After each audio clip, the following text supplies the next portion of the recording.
တချို့တွေကမိန်းမတွေရဲ့အဝတ်တန်းအောက်ကို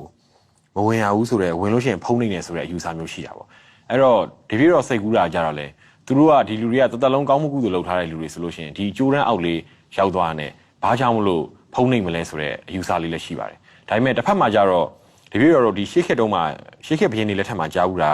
ဒီဘရင်တွေကတချို့အစွမ်းထက်တဲ့ဒီသခိုးတို့ဓမြတို့စစ်သူကြီးတို့ဖမ်းရင်လို့ရှိရင်ဒီမြို့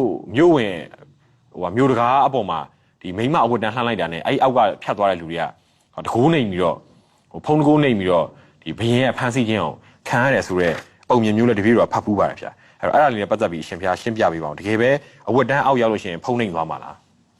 ပယောကအတတ်ပညာတွေနဲ့စီစဉ်တဲ့သဘောလို့ထင်တယ်တင်ပါဗျာတဘာဝနဲ့မဆိုင်ဘူးလို့ထင်တယ်တင်ပါဗျာလူတွေရဲ့သဘာဝနဲ့မဆိုင်ဘူးလို့ထင်တယ်တင်ပါပြောရမယ်ဆိုရင်ဒါဗမာပြည်ရဲ့ဗမာလူမျိုးတွေရဲ့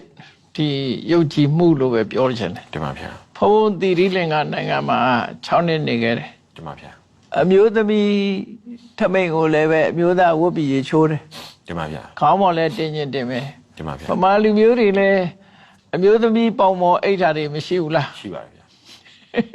ရှိပါဗျာအဲ့ကြတော့ဘုံနေနေလို့ဘယ်သူမှမပြောတင်ပါဗျာထမိန်အောက်ကျမှဘာလို့ဘုံနေရမှာတော့ဟုတ်တယ်မဟုတ်လားတင်ပါဗျာထမိန်မော်ခေါင်းခုပြီးမအိတ်ဘူးလားလို့ဆိုရင်လူတွေမှအိတ်မှာပဲဒါတင်ပါဗျာဒါတွေကစိတ်ဓာတ်တွေနဲ့ဆိုင်တယ်ခုနကတွေယုံကြည်ချက်တွေနဲ့ဆိုင်တယ်ဒါတင်ပါဗျာဟိုမြတ်စွာဘုရားရဲ့တရားတော်နဲ့ကြည့်မယ်ဆိုရင်ဒါတွေကခွဲခြားဆက်ဆံမှုတွေမရှိပါဘူးမြတ်စွာဘုရားအလိုကဘယ်ဟာပုံနေနေဘယ်ဟာတကယ်ကတော့အကုသိုလ်အလုပ်ကသာပုံနေနေအလုပ်ပဲကုသိုလ်အလုပ်မှန်တယ်များကောင်းတာပဲတင်ပါဗျာတင်ပါလူတွေဟာသားသမီးတွေဟာမိဘရဲ့ဟာကိုတချို့ဆောင်းတော်စားသေးတယ်မိဘထမိန်ကောင်းတော်မှန်ပါဗျာပေါင်းတဲ့လူတွေရှိတယ်အနည်းကင်းအောင်လို့ဆိုပြီးတော့နော်မှန်ပါဗျာမှန်ပါအဲ့ဒါကြောင့်ဘာဘုံမနေတာတင်ပါဗျာမိဘမှုဘုံမနေဘူးလို့ပြောရင်လည်းထမိန်ဟာထမိန်ပဲလေတင်ပါဗျာ